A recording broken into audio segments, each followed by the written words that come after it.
Today we're getting a few more details of Blood Angels rules, including some interesting hints for Death Company captains, a couple of new stratagems, and a good chunk of fun stuff for Crusade.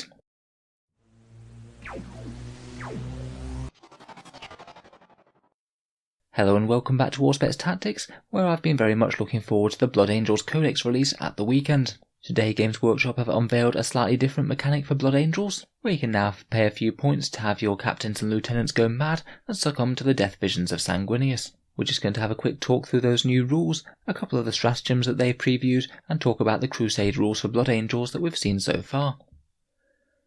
So first up, these Death Company characters then, which I think is the most interesting bit of the reveals. These are very much a match play thing, they aren't just for Crusade, and you can have up to one captain or two lieutenants fall to the Black Rage. Captains will cost you 20 points to do so, and lieutenants will cost you 10 each. The upgrade will give you the Black Rage, so that's a 6+ feel no pain, and 1 extra attack on the charge, both of which are great things for fighty characters, and could be well worth the points investment if you really are tooling up your character to the max. New Black Rage means they won't be able to fall back though, which is a bit of a downside, particularly as characters tend to be a little bit more fragile than big squads. They also won't be able to do actions, which is kind of annoying as characters can be a good option for doing things like deploying scramblers and things. On top of that though, they're also gaining the Death Visions ability, which sounds like an extra little upgrade on top of that, a once per game ability that allows you to get extra fighty when you need it most. And then they do mention that there will be some other tweaks to the datasheet, which they haven't gone into. I strongly suspect as they aren't previewed that these won't be good things, and in all honesty I guess it's going to be a limit to their command reroll abilities, much like Death Company Tycho. He only gives his reroll 1's abilities to friendly Death Company units, not just to all Blood Angels, and I'm going to guess that that's going to be the trade-off for having your character go a bit mad. Still though, that can very much be worked around. If you are taking some big squads of Death Company deep striking anyway, then it will be absolutely fine to lead them with a Death Company captain or lieutenant. Now we could give characters the Black Rage before for 1 command point by making use of the Death Vision stratagem. That's presumably going to be gone now, but in its place, if these characters pay the extra points, then they will get a new Death Visions mechanic included for free. Death Visions sounds like it's a trio of 3 different abilities, and your character gets to pick one of them pre-game, and it sounds like they're only going to be able to use it once in the battle. It sounds fairly limited from the free text where they've described it in Warhammer Community, but we'll have to wait to see the full rule before we know exactly what it's going to do.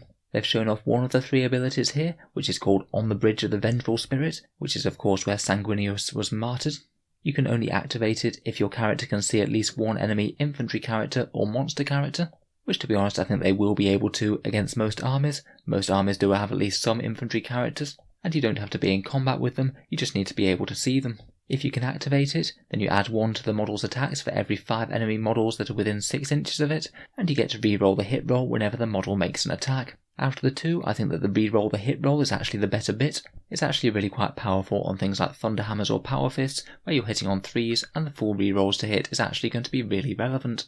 I see the extra attacks as just icing on the cake. You might get an extra few against hordes, but you are very reliably going to get full rerolls to hit, which is the main thing. I think it's a really relevant buff. On say a standard jump pack captain, you'd get 4 attacks base, +1 for shock assault, +1 for Black Rage, potentially another +1 for the Blood Angels Assault Doctrine. And then if you activated this when there were at least 5 enemy models around, you could be up to 8 attacks with a Power Fist or Thunderhammer, re-rolling all hits. With +1 to wound and +1 AP on top of that, there isn't anything in the game that wants to stand in your captain's way. It should pretty much one-shot anything that the captain touches.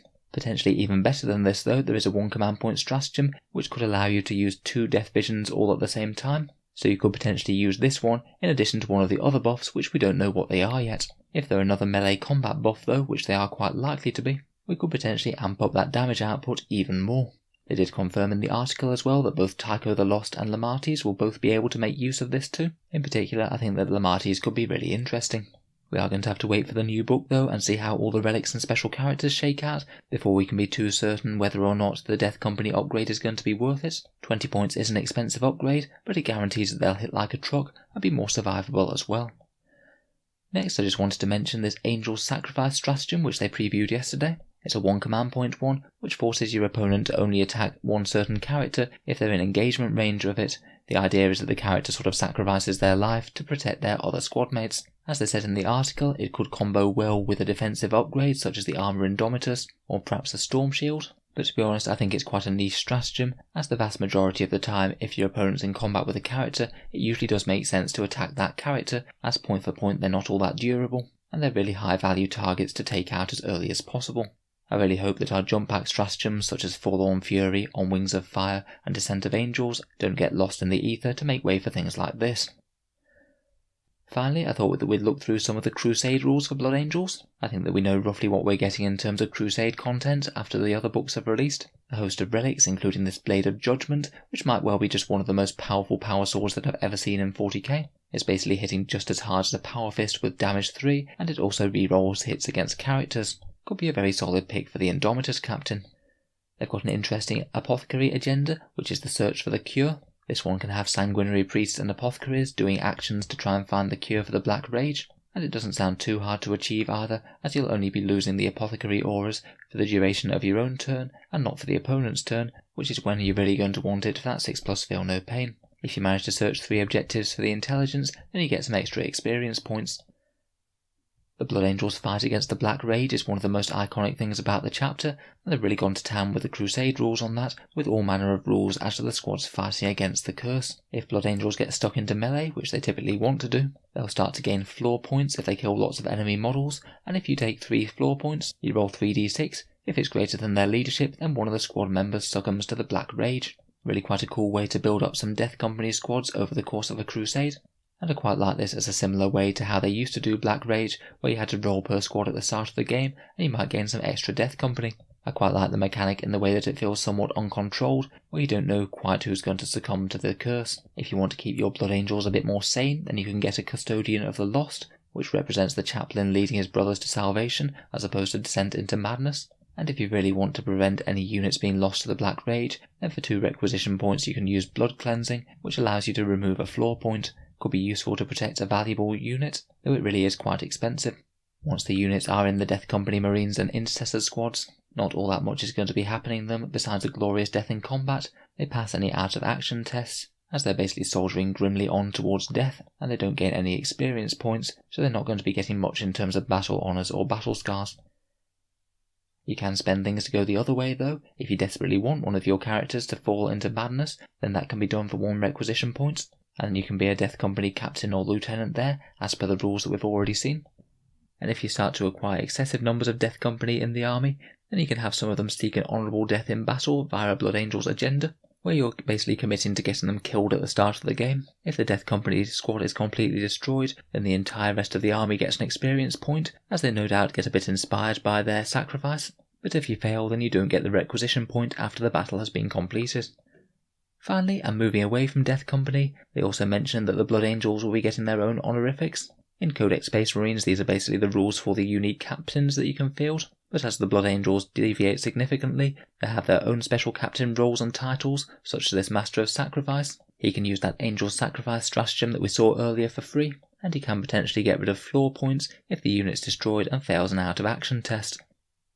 So really quite a decent meaty amount of previews here. I'm sure that Games Workshop will keep them coming over the rest of the week. I'll certainly be keeping my eyes peeled if they do change anything else drastic.